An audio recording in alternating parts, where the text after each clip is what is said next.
Hey. How y'all doing? I'm glad we did that. I got the nervous out of me. Well, my name's Rhonda. I usually don't say anything. I just sit up.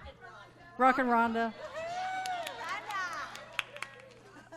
Rockin' Rhonda. But the Lord gave me this opportunity. The team had faith enough in me to say, yeah, we'll let her talk. So this may be the first and last time. So yeah. So I'm going to talk to you about my wilderness journey. In the fall of 2015, I woke up one day and found myself financially destitute, one day away from living on the streets because of several factors. First, I had lived on credit and borrowed to excess my entire adult life. Next, I had changed jobs the year before at a 75% reduction in pay. Not smart. Last, I kept my financial difficulties hidden from others, and I never reached out for help. As a result, I lost my house, most of my earthly possessions, all my cash, all my retirement. In addition, I was $100,000 in debt. This began my 7-year wilderness journey.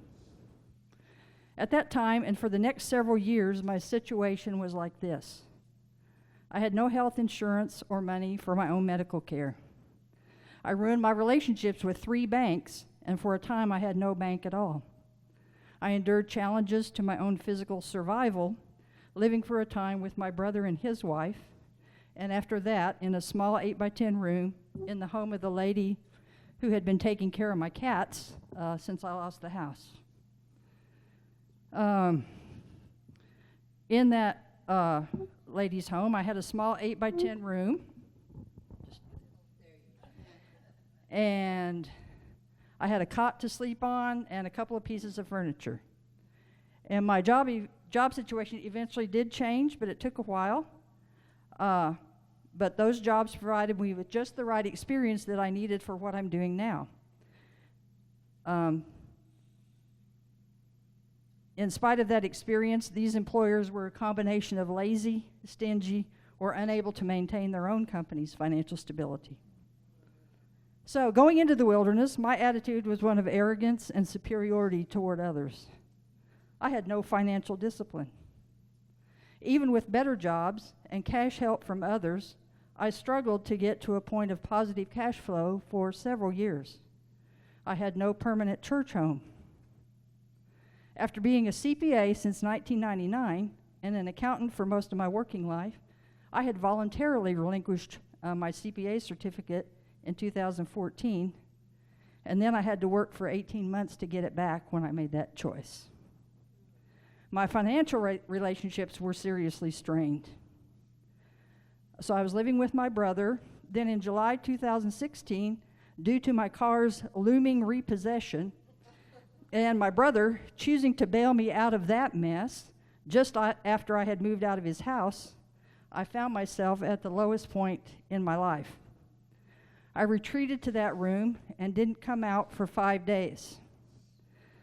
Thinking I was dead, but not knowing where I was living, my brother obtained my location and drove from Richmond to Katy to see what was going on.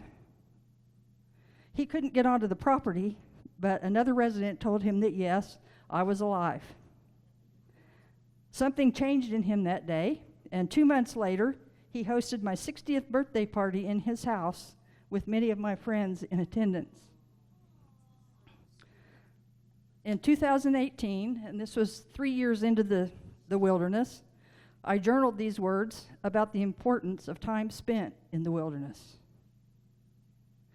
For humans to grow, we must be put in places of despair and discomfort. We must feel abandoned. We must get to the bottom of ourselves to find out what is there. We must lose things so that we learn how to find them again. We must learn to get up every day and face the day, even when we don't want to. We must learn to be thankful for that which we have.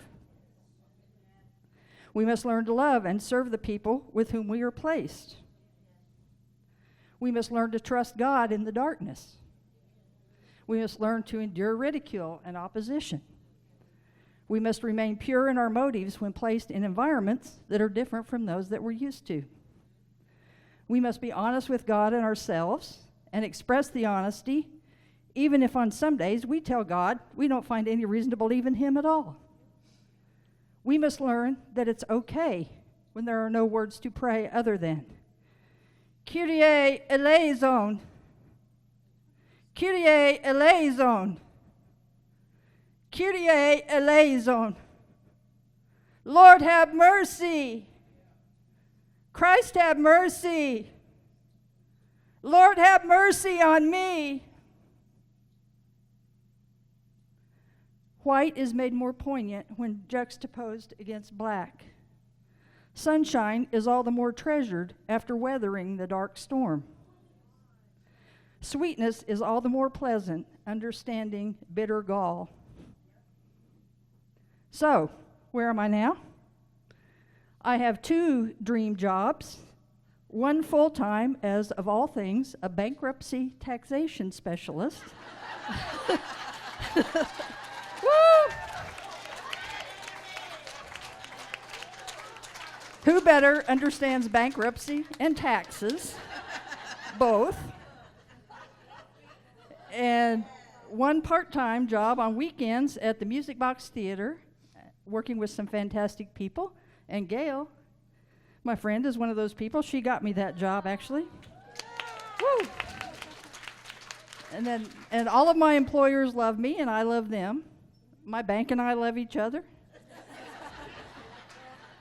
And on August 5th, 2022, I made the last payment on my debt. Yes. Woo-woo. So that person is dead and buried. Let's see. I have cash now. Savings, a 401k, health insurance, and a well-furnished apartment home.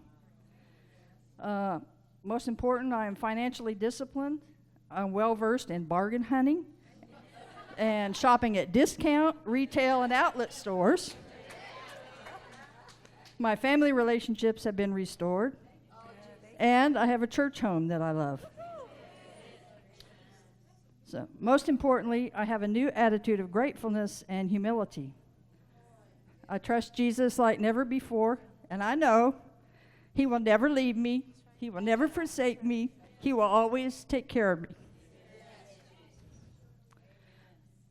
When you find yourself on a wilderness journey, and this can happen for many reasons, through no fault of your own or through your own fault, a couple of things are important. Well, more than 2, but I'm going to talk to you about. First, you need to find some friends who will hold your hand and walk with you, even if those friends seem much different from you. Then, keep persevering through difficulty. I wrote this poem also in 2018, which sums that up. And it's called Look In, Look Out, Look Up. The cowardly lion, he wanted so much to be fearless, courageous, ferocious, and such. But just the mere sight of his own wagging tail brought him fear, trepidation, and lots of travail. With his false sense of bravery, he lurked in the trees when along came 3 unlikely friends, if you please. A girl and a tin man, a scarecrow of straw. They saw through his insincere roar his great flaw. Admitting his weakness, he joined in the trek. On to Oz, to the wizard, he'll strengthen me yet. So the 4 of them set out with hope and resolve, not knowing what obstacles would be involved. The great Emerald City was there up ahead. They held hands and walked on, yes, even with dread, through poppies that zonked them and monkeys that flew. A wicked old witch with her vengeance anew. They made it to Oz, saw the wizard himself, and found him as fake as a fairy tale elf.